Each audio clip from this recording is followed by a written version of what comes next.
Les allergies sont de retour. Aujourd'hui, je vous propose 3 plantes pour vous aider à passer le cap.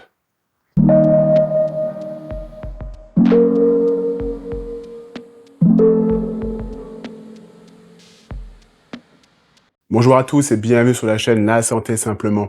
Aujourd'hui, je vous parle de 3 plantes et je vous parle du trio gagnant homéopathie, phytothérapie et aromathérapie. On va utiliser ces 3 approches à travers 3 plantes différentes pour vous soulager si vous souffrez de symptômes allergiques.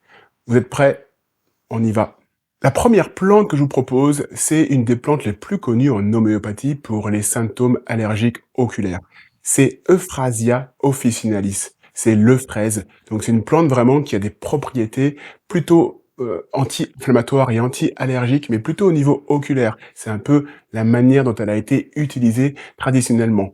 Vous pouvez trouver encore maintenant des dilutions en D3 d'Euphrasia officinalis en collyre. Et c'est comme ça que vous allez pouvoir l'utiliser si vous souffrez de prurite oculaire, si vous souffrez de symptômes de rougeur et de larmoiement. C'est vraiment une plante intéressante à utiliser et là, on l'utilise en homéopathie. Vous pouvez, pourquoi pas aussi l'utiliser en granules, en dilution 4CH ou en dilution D6. À vous de voir, mais sachez que le collyre existe et qu'il est efficace. Vous pouvez vous en servir comme tel. La seconde plante qu'on va utiliser, c'est une plante qu'on va utiliser en gémothérapie, ce qu'on appelle les bourgeons. Peut-être que vous connaissez un petit peu ce terme. C'est une forme de phytothérapie qui utilise uniquement les bourgeons. On prend les bourgeons de la plante, on prend pas la feuille, on prend pas les fruits, on prend pas les fleurs, on prend pas les racines, on prend uniquement le bourgeon et on en fait des macérats. On fait macérer cela dans de l'eau, de l'alcool, dans la glycérine et on obtient un macérat glycériné, ce qu'on appelle un macérat mère. Donc là, on va utiliser le charme Carpinus betulus. C'est une plante qui est riche en tanins, c'est une plante qui est riche en flavonoïdes et on a toutes les propriétés anti-inflammatoires pour pouvoir justement agir sur l'allergie. On l'utilise en gouttes et on prend 10 à 15 gouttes par jour en fonction de l'exposition aux allergènes que vous pouvez avoir et en fonction de vos symptômes. Vous pouvez du coup utiliser cette plante en faisant une cure, en prenant 1 mois pour vous soulager sur vos symptômes ORL. Et je vous parle du trio gagnant, la dernière plante. On va l'utiliser en huile essentielle, en aromathérapie. Et on va tout simplement prendre la menthe poivrée.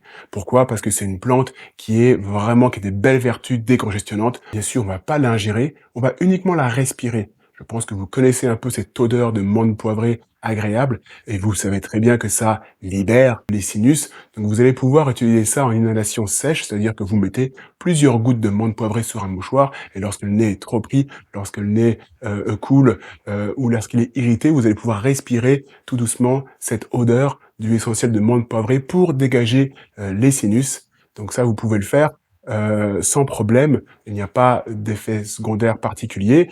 La menthe poivrée, je l'avais présentée sur une vidéo il y a quelques semaines comme la plus belle huile essentielle du syndrome du côlon irritable. Je vous laisse en lien en haut de l'écran si vous avez envie d'aller voir cette vidéo. Voilà pour le trio gagnant, Euphrasia officinalis en homéopathie, Carpinus betulus le charme en bourgeon, en phytothérapie, et puis Mentha pipirita, la menthe poivrée en aromathérapie. Vous pouvez utiliser ces 3 plantes en synergie. C'est aussi possible de procéder ainsi. Je vous souhaite une belle continuation. Si vous aimez le concept de ma chaîne, vous pouvez bien sûr vous abonner, vous pouvez laisser un commentaire, vous pouvez laisser aussi un pouce si la vidéo vous a plu et si vous avez appris quelque chose. Je vous souhaite une belle continuation et je vous dis à très bientôt pour d'autres contenus et d'autres conseils sur la chaîne La Santé Simplement. Au revoir.